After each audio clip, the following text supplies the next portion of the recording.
ચલો મિત્રો, visibility and sound okay છે? એકવાર કહી દો તો. સાઉન્ડ એન્ડ વિઝિબિલિટી તમે જોઈ લો તો. સાઉન્ડ એન્ડ વિઝિબિલિટી ફટાફટ તો કમેન્ટ કરી નાખો. તો એકાદું બે તો કમેન્ટ કરી નાખો એટલે મને ખ્યાલ આવી જાય કે ભાઈ સર સાઉન્ડ અને વિઝિબિલિટી ઓકે છે. તો પછી આપણે સ્ટાર્ટ કરી દઈએ ફરી પાછું.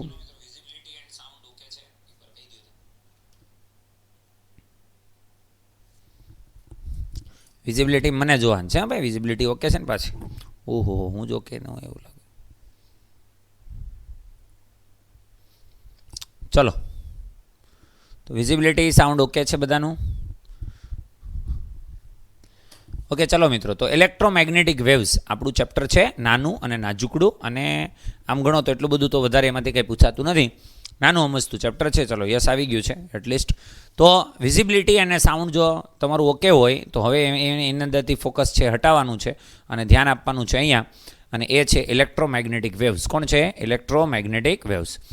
તો ઇલેક્ટ્રોમેગ્નેટિક વેવ્સની અંદર વિદ્યુત ચુંબકીય તરંગો નોર્મલી 4 માર્ક્સનું ચેપ્ટર છે. Normally H and every year 4 માર્ક્સનું પૂછે છે તમને, બરાબર? તો 4 માર્ક્સ પૂછે છે. જેડબલ નીટ અને ગુજસેટની અંદર આટલું આ થોડું ખોટું લખાઈ ગયું છે. 2 MCQ તો મેક્સ ટુ મેક્સ, બાકી 1 MCQ હશે, બરાબર? મેક્સ ટુ મેક્સ તમને પૂછાય તો. ત્યાર પછી આપણે પહેલું લખવાનું છે સ્થાનાંતરિત પ્રવાહ. કેવો લખવાનો છે? સ્થાનાંતરિત પ્રવાહ. જો તો ભાઈ વિઝિબિલિટી અહીંયા તો મને જ નથી બતાવતું.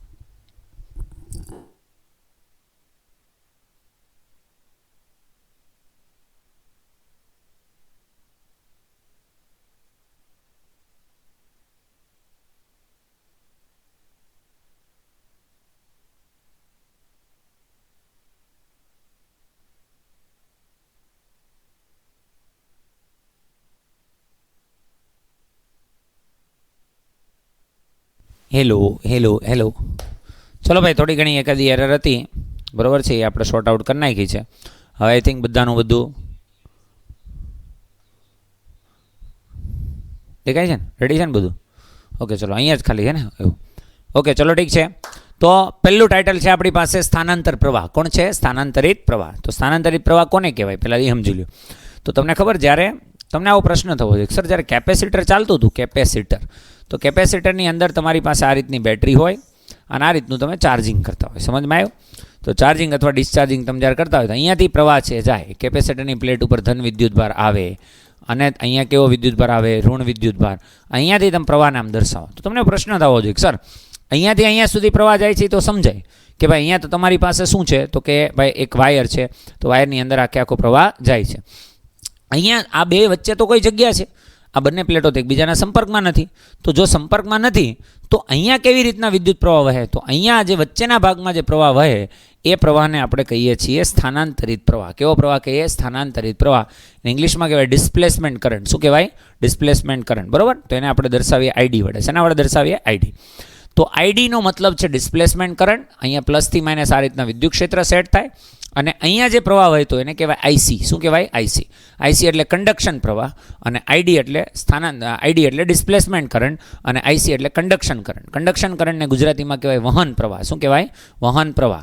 તો આ છે આપણી પાસે વહન પ્રવાહ, અને અહીંયા કોણ છે આપણી પાસે? સ્થાનાંતરિત પ્રવાહ. તમારે હંમેશને માટે યાદ રાખવાનું કે આઈસી ઇક્વલ્સ ટુ આઈડી હોય. આઈસી અને આઈડી હંમેશને માટે કેવા હોય? સમાન. અહીંયાથી 5 એમ્પિયરનો પ્રવાહ વહેતો હોય તો અહીંયા પણ કેટલો વહેતો હોય? 5. એટલે ડિસ્પ્લેસમેન્ટ કરંટનો ક્યારેય કોઈ પણ ક્વેશ્ચન તમને પૂછાય કે આ સર્કિટમાં ડિસ્પ્લેસમેન્ટ કરંટ કેટલો હશે એ મેળવો, તો મેળવવા માટે આઈસી જ મેળવવાનું. શું મેળવવાનું? આઈસી. Simple as that. તમને ખાલી ખબર હોવી જોઈએ કે આઈસી અને આઈડી બે કેવા છે? સેમ. આઈડીનું પર્ટિક્યુલર ફોર્મ્યુલા છે ક્યારે મેળવવાનું થાય તો I D equals to epsilon not into ડી5 by D T. Epsilon not into ડી5 બાય ડીટી. ડી5 બાય ડીટીમાં ફાઈ છે એ કયું ફ્લક્સ હશે? હમણાં જ એક ફ્લક્સ આપણે શીખ્યું હતું. કયું શીખ્યા હતા? ચુંબકીય ફ્લક્સ. આ કયું ફ્લક્સ છે? વિદ્યુતીય ફ્લક્સ. ઓકે, તો એપ્સિલોન નોટ ઇન્ટુ ડી5 by D T, the first formula of our best chapter. ચલો ફટાફટ. તો બેસ્ટ ચેપ્ટર તરીકે, મતલબ બેસ્ટ એટલા માટે કહું છું કે નાનું અમથું ચેપ્ટર છે, થોડાક ફોર્મ્યુલા યાદ રાખો એટલે તરત ક્લિયર થઈ જશે. એમ્પિયર અને મેક્સવેલનું સમીકરણ. મેક્સવેલ હતો ને એને એવું લાગ્યું કે એમ્પિયર અને મેક્સવેલ એટલા માટે કે એમ્પિયર લો તમને ખબર છે શું હતો? ઇન્ક્લોઝ ઇન્ટિગ્રેશન ઓફ બી સદિશ ડોટ ડીએલ સદિશ equals to mu not into sigma I, mu naught into sigma આઈ. આમાં જે સિગ્મા આઈ હતો ને એ ખાલી કન્ડક્શન પ્રવાહ હતો. કેવો પ્રવાહ હતો? કન્ડક્શન. તો મેક્સવેલે આની અંદર પોતાનો એક પ્રવાહ એડ કર્યો, એને આઈડી, આઈડી એટલે કયો? સ્થાનાંતર પ્રવાહ. તો એણે એવું કીધું કે આના બરાબર ખાલી મ્યુ નોટ સિગ્મા આઈ નો લખાય, મતલબ ખાલી મ્યુ નોટ આઈસી લખાય નહીં, પ્લસ તમારે એડ કરવું પડે મ્યુ નોટ આઈડી. શું એડ કરવું પડે? Mu naught ID. એટલે આ બેને ભેગું કર્યું એટલે મેક્સવેલે પોતાનું કોન્ટ્રીબ્યુશન આપ્યું, એટલે એ સમીકરણનું નામ આપણે પાડી દીધું એમ્પિયર મેક્સવેલનું સમીકરણ. તો એમ્પિયર મેક્સવેલમાં આવે તો મ્યુ નોટ કોમન કાઢી નાખવાનું, શું આવશે? I C plus I D. Ampere's law જે હતો ને એવું જ અહીંયા છે, બીજું કાંઈ ફરક છે નહીં. પણ એમ્પિયર્સ લોની અંદર શું હતું? Mu naught I. અહીંયા શું આવશે? બે પ્રકારના બંને પ્રવાહને ધ્યાનમાં લેવાનું, mu naught IC plus mu naught ID. Okay, ID એટલે કેવો પ્રવાહ થશે? સ્થાનાંતર પ્રવાહ. કેવો પ્રવાહ? સ્થાનાંતર પ્રવાહ. અને એપ્સિલોન નોટ ઇન્ટુ ડી5 by D T. Clear? Epsilon not into ડી5 બાય ડીટી તો હમણાં સૂત્ર શીખાતા એ જ છે. એમ્પિયર મેક્સવેલનું સમીકરણ તમને બોર્ડ્સની અંદર અથવા ગુજસેટની અંદર 1 માર્ક્સ માટે ડાયરેક્ટ પૂછાય તો યાદ હોવું જોઈએ. ક્લોઝ ઇન્ટિગ્રેશન ઓફ બી સદિશ ડોટ ડીએલ સદિશ, મતલબ કે ચુંબકીય ક્ષેત્રનું રેખીય સંકલન, કે જે આપણો એમ્પિયરનો નિયમ હતો. કોનો નિયમ હતો? એમ્પિયરનો. એના ઇક્વલ આપણે શું લખીએ કે mu naught IC plus mu naught ID. ત્યાર પછી મેક્સવેલના સમીકરણો છે. મેક્સવેલ આટલા સમીકરણોને ધ્યાનમાં લીધા હતા. ગોસનો વિદ્યુત માટેનો નિયમ શું હતો? 2 માર્ક્સની અંદર 2 માર્ક્સમાં તમને પ્રશ્ન પૂછાય કે મેક્સવેલના સમીકરણો લખો, તો બધા સમીકરણો લખી નાખવાનું. પહેલો લખવાનો ગોસનો નિયમ. એમાં શું હતું? બંધ સપાટીનું પૃષ્ઠ સંકલન. બરાબર? બંધ સપાટીમાં વિદ્યુત ક્ષેત્રનું પૃષ્ઠ સંકલન. ક્લોઝ ઇન્ટિગ્રેશન ઓફ ઈ સદિશ ડોટ ડીએસ સદિશ ઇક્વલ્સ ટુ શું થશે? ક્યુ બાય એપ્સિલોન નોટ. અને ગોસનો ચુંબકત્વ માટેનો નિયમ શું હતો? તો કે એમાં બી સદિશ ડોટ ડીએસ સદિશ ઇક્વલ્સ શું થશે? 0. તો આ બંને નિયમ કોના છે? તો કે ગોસના. તો એક તો ગોસનો નિયમ ખબર હોવી જોઈએ. પછી ફેરાડેનો નિયમ, જે હમણાં શીખા આપણાની પહેલાના ચેપ્ટરમાં, માઇનસ ડી5 બાય ડીટી. એ કોણ હતું તમારી પાસે? ઈએમએફ. કોણ હતું? ઈએમએફ. તો ઈએમએફ એટલે વી, વોલ્ટેજ. વોલ્ટેજ એટલે શું હોય? ઈડી. ઈડી એટલે શું હોય? ઇન ઇન્ટિગ્રેશન ઈ સદિશ ડોટ ડીએલ સદિશ. મતલબ કે જ્યારે બંધ ગાળા પર વિદ્યુત ક્ષેત્રનું રેખીય સંકલન કરવામાં આવે, બંધ ગાળો, બંધ સપાટી, આ બંધ ગાળો જ રેખીય સંકલન કરવામાં આવે તો તમને આપે ઈએમએફ, એના બરાબર શું લખાય? ડી5 બાય ડીટી. અને ચોથું આપણું એમ્પિયર મેક્સવેલનો નિયમ, એ તમને ખબર જ છે, ઇન ઇન્ટિગ્રેશન ઈ સદિશ ડોટ ડીએલ સદિશ equals to mu naught IC plus શું થશે? Mu naught I. અહીંયા આવશે ખરેખર કોણ આવશે? મ્યુ નોટ આઈસી પ્લસ શું થશે? Mu naught ID. બરાબર? અહીંયા મિત્રો તમારી પાસે વિદ્યુત ક્ષેત્ર નહીં આવે, કોણ આવશે? ચુંબકીય ક્ષેત્ર આવશે. બી સદિશ ડોટ ડીએલ સદિશ. અહીંયા હું લખેલું છે તો કે અહીંયા બી સદિશ જ છે, અહીંયા વાંધો નથી, અહીંયા થોડી પ્રિન્ટિંગ એરર છે. એ સદિશની જગ્યાએ શું આવશે? બી સદિશ. ચુંબકીય ક્ષેત્રનું રેખીય સંકલન છે. કોનું છે? ચુંબકીય ક્ષેત્રનું. ઓકે, ચલો આ કહાની તમને ખબર હોવી જોઈએ. ત્યાર પછી વિદ્યુત ચુંબકીય તરંગોની લાક્ષણિકતા. મેજોરિટી જે એમસીક્યુ તમને પૂછાય છે એ લાક્ષણિકતાઓમાંથી પૂછાય છે. તો લાક્ષણિકતાઓ તમને ખબર હોવી જોઈએ કે કઈ કઈ લાક્ષણિકતાઓ છે. તો એક વસ્તુ યાદ રાખજો, ઈ સદિશ અને બી સદિશ હંમેશા એકબીજાને લંબ હોય. અહીંયા 3 વસ્તુ એકબીજાને લંબ હોય. આવી રીતે સમતલ તમે ઇમેજિન કરો તો એક હોય પ્રસરણ. કોણ હોય? પ્રસરણ. એક હોય વિદ્યુત ક્ષેત્ર અને એક હોય ચુંબકીય ક્ષેત્ર. આ 3 હંમેશા પરસ્પર એકબીજાને લંબ હોય. ઈ સદિશ, બી સદિશ અને ચુંબકીય પ્રસરણની દિશા. માની લો કે ચુંબકીનું પ્રસરણ છે, મતલબ આ તરફ છે તો આ તરફ જ દર્શાવું. સપોઝ માની લો કે હું તમને એમ કહું વિદ્યુત ચુંબકીય તરંગો આમ જાય છે, આમ કરીને આમ જાય છે, તો ચુંબકીય ક્ષેત્ર છે આ રીતે દોલન કરતું હોય તો વિદ્યુત ક્ષેત્ર આ રીતે દોલન કરતું હશે. વિદ્યુત ક્ષેત્ર આ રીતે દોલનો કરતું હોય, આમ આ પ્રસરણની દિશા છે તો આ રીતે દોલનો કરતું હોય, તો આ કોના દોલનો હશે? તો આ હશે દોલનો ચુંબકીય ક્ષેત્રના, અને આ કોના હશે? વિદ્યુત ક્ષેત્રના, અને આ કોણ હશે? પ્રસરણ. ઇન શોર્ટ 3 ગમે ત્યાં રહી શકે, પણ 3ની દિશા પરસ્પર કેવી હશે? લંબ. હવે એમાં સમજો કે 3 સાવ ગમે ત્યાં રહી શકે એવું હોય નહીં. તો કેવું હોય? આ પ્રસરણની દિશા છે તો પ્રસરણની દિશાને આપણે સી સદિશ કહીએ. શું કહીએ? સી સદિશ. તો એના બરાબર હોય ઈ સદિશ ક્રોસ બી સદિશ. તો ઈ સદિશ અને બી સદિશની દિશા હંમેશા એવી હોય કે જે તો કે એના ક્રોસ પ્રોડક્ટ છે એ સી સદિશ બનાવે. માની લો કે આ એક્સ અક્ષ છે. કોણ છે? એક્સ. એક્સ અક્ષમાં પ્રસરણ થાય છે તો અહીંયા એક્સ અક્ષ એટલે કોણ થયું? આઈ. તો આઈ કેપ તમારી પાસે તો જ આવે જો અહીંયા જે કેપ ક્રોસ કે કેપ હોય. મતલબ કે કમ્પલસરી વિદ્યુત ક્ષેત્રને ક્યાં રહેવું પડે? જેમાં, અને ચુંબકીય ક્ષેત્રને ક્યાં રહેવું પડે? કેમાં. બરાબર? તો આ એક યાદ રાખવાનું તમારે. તમને એમ કે પ્રસરણની દિશા જે કેપ છે, વાય અક્ષમાં વિદ્યુત ચુંબકીય તરંગ આમ ઉપર જાય છે, વાય અક્ષની અંદર જાય, તો જે કેપ ક્યારે આવે તમારી પાસે? જ્યારે તમારી પાસે કે કેપ ક્રોસ આઈ કેપ હોય. કે કેપ ક્રોસ આઈ કેપ. તો એનો મતલબ વિદ્યુત ક્ષેત્ર ક્યાં હશે? ઝેડ અક્ષની દિશામાં, અને ચુંબકીય ક્ષેત્ર ક્યાં હશે? એક્સ અક્ષની દિશામાં. તમને એમ કે પ્રસરણની દિશા કે કેપ છે, કે કેપ એટલે કે ઝેડ અક્ષની દિશામાં છે, તો આના બરાબર લખાય I cap cross J cap. I cap cross J cap. તો આટલા પ્રસરણ, આટલા કોમ્બિનેશન પોસિબલ હોય. આ તમને ખબર હોવી જોઈએ કે આઈ કેપ જો ચુંબકીય તરંગ તમારું વિદ્યુત ચુંબકીય તરંગ છે એ એક્સ અક્ષમાં પ્રસરણ પામતું હોય તો એના બરાબર લખાય જે ક્રોસ કે, જે બરાબર લખાય કે ક્રોસ આઈ, અને કે બરાબર લખાય આઈ ક્રોસ જે. ઓકે, ચલો વિદ્યુત ક્ષેત્રમાંના વિદ્યુત ક્ષેત્ર અને ચુંબકીય ક્ષેત્રના સમીકરણ. વિદ્યુત ક્ષેત્રનું સમીકરણ હોય E = E naught sine omega T minus K X. Omega T minus K X એટલે તરંગો ચેપ્ટરની અંદર તમે શીખી ગયા. આપણે કે એક્સ બોલ્યા, અહીંયા કે ઝેડ છે. કે ઝેડનો મતલબ માઇનસ કે ઝેડ છે તો એ ધન ઝેડ અક્ષની દિશામાં થાય.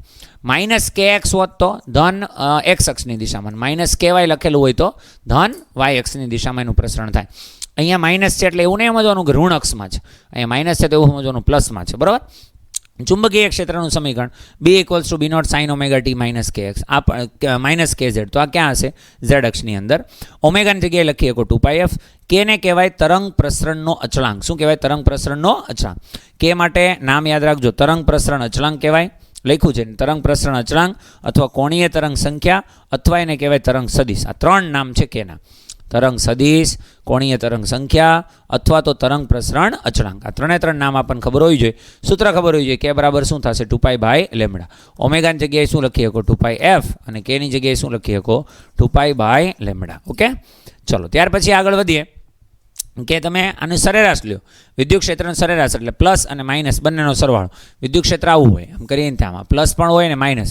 આનું ટોટલ કરો, જેટલું પ્લસ છે એટલું માઇનસ છે, તો સરેરાશ કેટલી આવે? 0. ચુંબકીય ક્ષેત્રની સરેરાશ 0.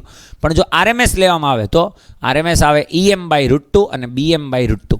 EM એટલે અથવા E0 એટલે મહત્તમ વિદ્યુત ક્ષેત્ર. શું થશે? મહત્તમ. એને ડિવાઈડ/√2 કરો એટલે તમારી પાસે આવી જશે RMS value.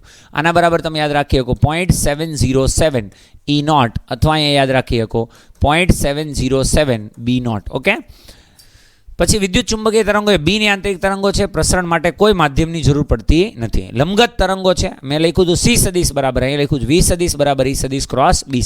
Normally speed C હોય એટલે આપણે C સદિશ લખ્યું હતું, પણ ટેક્સ્ટમાં V હોય તો V સદિશ બરાબર લખજો. તરંગ પ્રસરણની દિશા આના પરથી નક્કી કરવામાં આવે.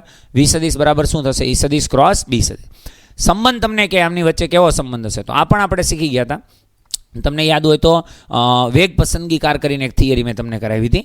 વેગ પસંદગી કારની અંદર લખ્યા હતા E/B = C. તો કોઈ પણ પ્રકારનું વિચલન થશે નહીં. તો E/B = C.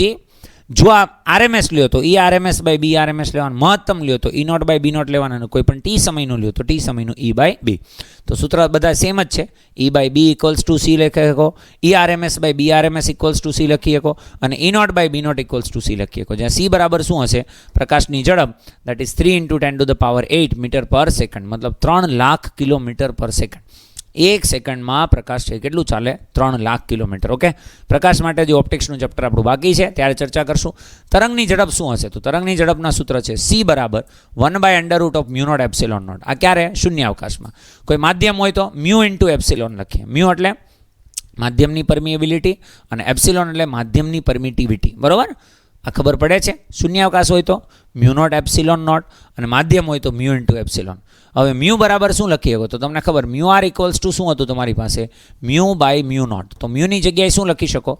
μr × μ0, તો લખી નાખો μr × μ0. એવી રીતે εr ની જગ્યાએ શું લખી શકો? ε/ε0. તો એપ્સિલોનની જગ્યાએ εr/ε0 લખો. પણ μ0 ε0 અને રૂટ હોય તેની જગ્યાએ શું લખતા? C. તો આની જગ્યાએ C લખી નાખો તો C/√μr ε0. આ કહાની યાદ રાખજો. તો માધ્યમની અંદર વેગ હોય તો V બરાબર C/√μr ε0. બરાબર, સૂત્રો જ છે, લિસ્ટ જ છે, લખતા જવાના, યાદ રાખતા જવાના. C/V કરો એટલે એને આપણે શું કહેતા? માધ્યમનો એબ્સોલ્યુટ રિફ્રેક્ટિવ ઇન્ડેક્સ, મતલબ કે નિરપેક્ષ વક્રીભવનાંક. તો નિરપેક્ષ વક્રીભવનાંક η = અને η કહેવાય. આના બરાબર શું લખાય? η C/V, અને એનું સૂત્ર થશે √μr ε0. નહીં, આ C/V છે ને, તો η = થશે. તો η = અહીંયા તમારે લખવું પડે ખરેખર 1/μr ε0. બરાબર, નહીં μr, હા 1/ જ લખવું પડે. η = શું થશે? C/V. અહીંયા જો તમારી પાસે C નું ફોર્મ્યુલા શું છે? 1/μ0 ε0. તો અહીંયા લખી નાખો આપણે V = અહીંયા લખી નાખો V = C/V. આની ઉપરથી η = શું હોય તમારી પાસે? તો η = હોય C/V. શું હોય? C/V. તો C/V છે તો C/V તો √μr ε0 થશે, એટલે 1 નહીં આવે. η = શું થશે તમારી પાસે? √μr ε0. ક્લિયર? અહીં લખી જ નાખ્યું તો આપણે η. તો η = μr ε0. હવે μr ε0 ને કહેવાય ડાયલેક્ટ્રિક અચળાંક. તો શું લખીએ? કે μr × K. જ્યાં એટા બરાબર સી બાય વી એ નિરપેક્ષ વક્રી ભવનાંક છે. તો ડાયરેક્ટ જ છે સી બાય વી અને સી છે અને વીને આ સાઈડ લઈ આવો અને આ સાઈડ લઈ જાઓ તો under root of mu R epsilon R એ શું થઈ જશે તમારો વક્રી ભવનાંક. ક્લિયર? ત્યાર પછી તમારી પાસે એકમ કદ દીઠ ઉર્જા, જેને આપણે શું કહીએ ઉર્જા ઘનતા. આપણે બે ઉર્જા ઘનતા શીખા. કેપેસિટરની અંદર શીખા half epsilon not E square. આ ઈ છે ને એ આરએમએસ ગણવાના. કેવા ગણવાના? આરએમએસ. અને હમણાં ચુંબકીય ઉર્જા ઘનતા શીખા અને પહેલાના ચેપ્ટરની અંદર જસ્ટ હમણાં બી સ્ક્વેર બાય 2 મ્યુ નોટ. આમાં બી શું ગણવાના? આરએમએસ. બરાબર. તો આની પાસે બે હોય તો કુલ ઉર્જા ઘનતા કેટલી થશે? વિદ્યુત ઉર્જા ઘનતા પ્લસ ચુંબકીય ઉર્જા ઘનતા. તો રો ઇક્વલ્સ ટુ લખાય રો ઈ પ્લસ રો બી, બેનું ફોર્મ્યુલા મૂકી દો એટલે આન્સર. આ બેના ડાયમેન્શન સેમ હોય તો બેન તમે એકબીજામાં કન્વર્ટ કરી શકો. તો આને બે વખત લખી શકો કાં તો આને બે વખત. આને બે વખત લખો તો B square by mu not લખાય. આને બે વખત લખો તો 2 ગુણ્યા 1/2 એટલે શું લખાય? Epsilon not E square. તો યાદ રાખવાનું રો ઈ અને રો બી સેમ હોય. વિદ્યુત ચુંબકીય તરંગોમાં રો ઈ અને રો બી કેવા હોય? સેમ. તો સેમ હોય તો રો ઇક્વલ્સ ટુ શું થશે? 2 રો ઈ અને રો ઇક્વલ્સ ટુ શું થશે? 2 રો બી. રો ઈની કિંમત મૂકો half epsilon not E square, તો 2 અને 2 કેન્સલ એટલે એપ્સિલોન નોટ ઈ સ્ક્વેર અને અહીંયા લખો હોય તો B square by mu not. વિકિરણનો પાવર કેટલો થશે? તો પાવર એટલે હોય ઉર્જાના છેદમાં સમય. ઉર્જાના છેદમાં સમય. તો વિકિરણનો પાવર લખાય યુ બાય ટી. આ એક સૂત્ર યાદ રાખજો. ત્યાર પછી છે બળ. બળ એટલે તો કે પાવર બરાબર સૂત્ર હતું બળ ગુણ્યા વેગ, તો પી બરાબર એફ ઇન્ટુ સી. તો પી બરાબર હમણાં તમે શીખાતા યુ બાય ટી. શું શીખાતા? You bye T. આવું પણ લખી શકો અથવા ડાયરેક્ટ એફ ઇક્વલ્સ ટુ લખવું હોય શું લખાય? પી બાય સી. વિકિરણની તીવ્રતા કોને કહેવાય? તો તીવ્રતા એટલે શું હતું તમારી પાસે? યાદ કરો, મેં ડ્યુઅલ નેચરની અંદર તમને શીખવાડ્યું હતું. તીવ્રતા એટલે એકમ ક્ષેત્રફળ દીઠ એકમ સમયમાં પસાર થતી ઉર્જા અથવા આપાત થતી ઉર્જા. તો આઈ બરાબર શું લખાય? ઈ બાય એટી. એકમ ક્ષેત્રફળ દીઠ ક્ષેત્રફળને લંબ રૂપે એકમ સમયમાં પસાર થતી ઉર્જા. ઈ બાય ટી એટલે શું કહેવાય? પાવર. તો અહીંયા શું લખીએ શકાય? પી બાય એ. પાવરનો તીવ્રતાનો એકમ શું થશે? વોટ પર મીટર સ્ક્વેર. જો બિંદુવત ઉદ્ગમ હોય, કેવું ઉદ્ગમ હોય? બિંદુવત. તો I equals to P by 4 pi R square થાય એટલે અહીં લખાય I proportional to 1 by R square. અને જો લિનિયર ઉદ્ગમ હોય, લિનિયર લખ્યું છે આગળ? લખ્યું છે. રેખીય ઉદ્ગમ હોય તો પી બાય એ એની જગ્યાએ લખાય 2 પાય આર એલ. તો અહીંયા લખી શકો આઈ પ્રપોર્શનલ ટુ 1 બાય એલ અથવા 1 બાય આર. બરોબર? 1 બાય આર. તો અહીંયા આરના વ્યસ્ત પ્રમાણ ઓલા પણ આરના વર્ગના વ્યસ્ત પ્રમાણ. અન્ય સમીકરણ છે I equals to rho into C. તીવ્રતાનું એક બીજું સમીકરણ કોણ છે? I equals to rho into C. રોની જગ્યાએ તમે શું મૂકી શકો? એપ્સિલોન નોટ ઈ સ્ક્વેર અથવા B square by 2 B square by mu not. તો અહીંયા B square by mu not મૂકો ઇન્ટુ સી. આ તો આપણે હમણાં શીખી ગયા. આ કોણ છે? રો. રો એટલે કોણ? ટોટલ. રો ઈ પ્લસ રો બી બે લખી નાખ્યું. સપાટીને કેટલું વેગમાન મળશે? તો વેગમાન મળશે ઈ બાય સી. આ ક્યારે? જ્યારે શોષાતું હોય ત્યારે. જો રિફ્લેક્ટ થતું હોય તો 2 ટાઈમ્સ ગણવું પડે. હમણાં આવશે જ આગળ સૂત્ર. વિકિરણનું દબાણનું સૂત્ર શું છે? આઈ બાય સી. દબાણ કેટલું થશે? આઈ બાય સી. બહુ બધા સૂત્રો છે, વ્યવસ્થિત શાંતિથી એકવાર નોટ કરવાના છે કે આઈ બરાબર કેટલા હશે? રો સી એટલે કે તીવ્રતા કેટલી હશે? Rho into C. એમાં રોની તમે કિંમત મૂકી શકો.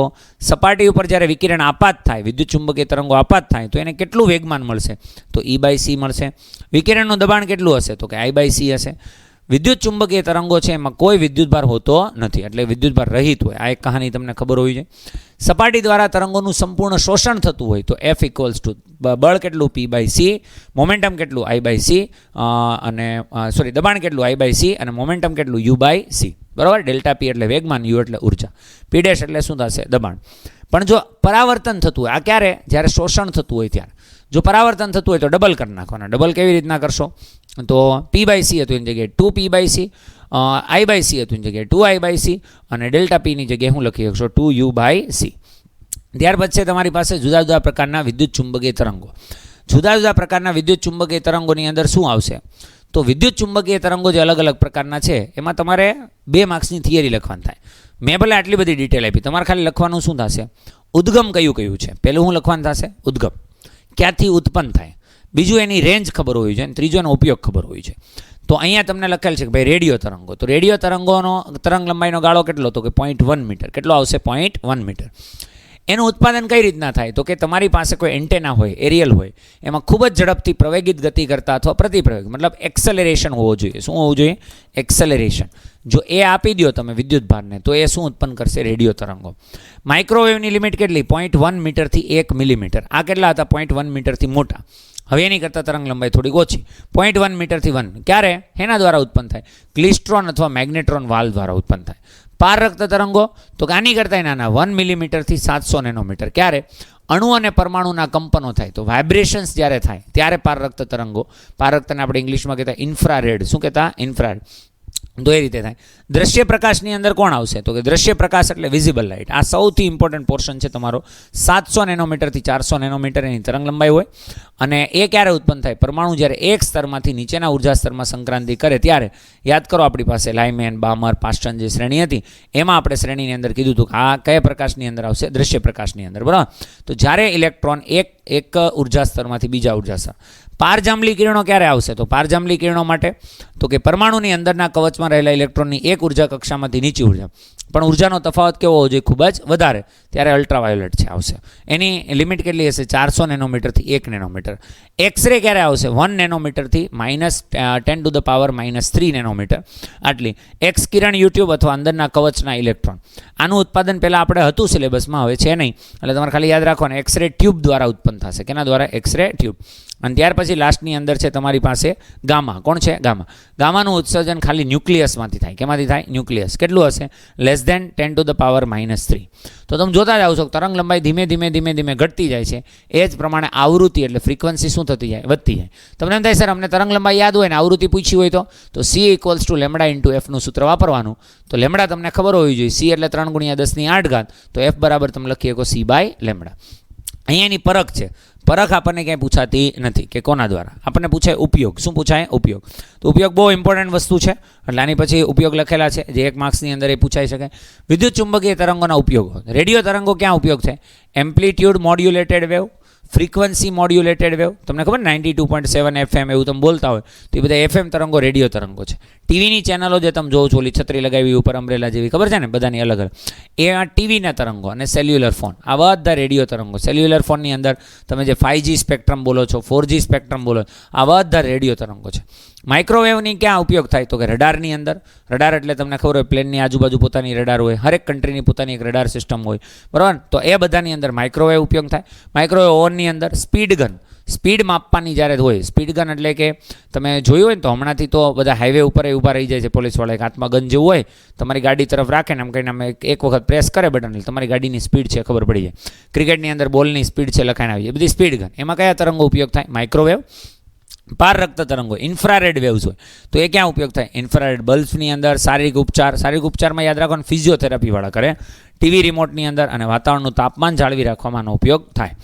દ્રશ્ય પ્રકાશ તો કે દ્રશ્ય પ્રકાશ તો જેના દ્વારા આપણે જોઈએ એટલે બધું જેટલી જગ્યાએ જોઈ શકીએ બધો દ્રશ્ય પ્રકાશ. દ્રશ્ય પ્રકાશ દ્વારા આપણે જુદી જુદી વસ્તુઓની પરખ કરી શકીએ. ત્યાર પછી તમારી પાસે વિદ્યુત ચુંબકીય તરંગના ઉપયોગમાં છેલ્લા 3. આ 3 પણ ઇમ્પોર્ટન્ટ છે, જોઈ લો. પારજાંબલી કિરણો ક્યાં ઉપયોગ થાય? તો કે તમે તમારી ઘરે જે ફિલ્ટર હશે એમાં લખેલું હોય ખબર, UV+RO. UV એટલે કોણ? અલ્ટ્રાવાયોલેટ. કોણ થશે? અલ્ટ્રાવાયોલેટ. તો પાણી શુદ્ધ કરવાના ઉપકરણની અંદર થાય. લેસિક સર્જરી, આંખના જે ચશ્મા નીકાળવાની સર્જરી હોય, બરાબર છે, આ ચશ્મા કાઢી નાખો હોય તો ખબર ને લેસિક સર્જરી કરે, તો લેસિક સર્જરીમાં UV લાઇટનો ઉપયોગ થાય. એક્સરે તો હવે એક્સરેની એનર્જી બહુ હાઈ હોય એટલે આનું બહુ ધ્યાન રાખવું પડે, એકદમ શાંતિથી યુઝ કરવો પડે. એટલે તમે જોયું હશે કે એક્સરે જ્યાં કરાવતા હોય ત્યાં નાના બાળકોને, પ્રેગ્નન્ટ જે ફિમેલ હોય એમને જવાની મનાઈ હોય કારણ કે એ હાનિકારક છે.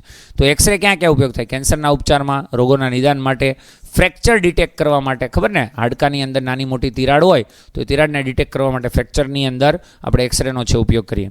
ગામા કિરણો તો કેન્સરના કોષોને નાબૂદ કરવા માટે. આ ટેકનોલોજી જો આવી ગઈ તો કેન્સર માટે અત્યારે જે અમુક લોકોને હેરાન થવું પડે એ થવું પડશે નહીં. ન્યુક્લિયર પ્રક્રિયાઓની અંદર તમને યાદ છે ને જ્યારે આપણે આલ્ફા, બીટા અને ગામા રેડિયેશન શીખ્યા હતા તો એની અંદર 3 પ્રકારના રેડિયેશન હતા, એની અંદર આનો ઉપયોગ થાય. તો આટલી વસ્તુ તમારી પાસે વિદ્યુત ચુંબકીય તરંગોની અંદર હતી. આજે આપણે તમે તમારી એનર્જી લેવલ છે જાળવી રાખ્યું એની માટે ખૂબ ખૂબ ધન્યવાદ. આજે આપણે 2 ચેપ્ટરો છે પૂર્ણ કર્યા. આઈ રિયલી હોપ કે તમે હજુ એક વખત આને જોવું પડશે તો જોઈ લેશો, પણ નાની મોટી ડિટેલ્સ જે પણ કાંઈ મિસ થઈ ગઈ હોય, તમારથી લખવામાં મિસ થઈ ગઈ હોય, ક્યાંય સમજવાની અંદર આમ તેમ હોય તો ફરીથી પાછું રિકેપ કરીને એક વખત છે જોઈ લેજો.